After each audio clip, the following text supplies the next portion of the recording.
Hi friends. Okay, continuing to talk a little bit more about dry pedicures and why I prefer them.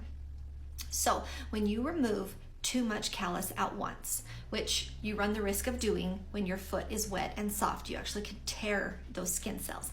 When you remove too much at once, your body goes into like distress mode.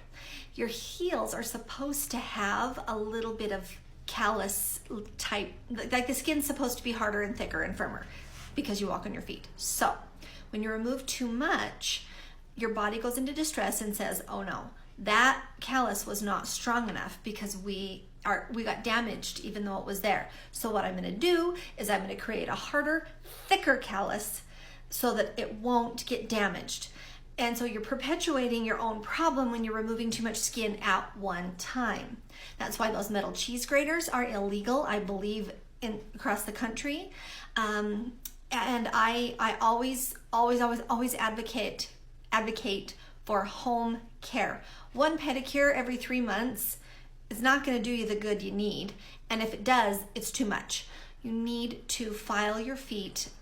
Once a week is fine. Just hit them once a week. If you can do a little every day, oh my gosh, that'd be almost too soft. But file your feet once a week at home. Just file them anytime you think about it. I do mine right before I get in the shower. And then you're gonna be able to just remove tiny bits at a time, and slowly you're gonna take your calluses down. You have to have patience. It took a long time for them to get that way. It's gonna take a while for them to get back.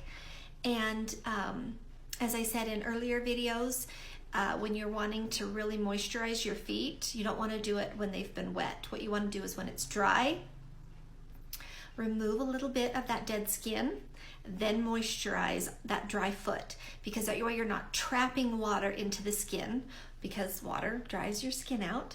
And if you take off that top layer of dead skin, then your moisturizer is going to do a better job. Remember, you can't bring skin that's already died back to life, but you can condition the new skin cells underneath so that they don't die. Sorry this was long. I hope it's helpful.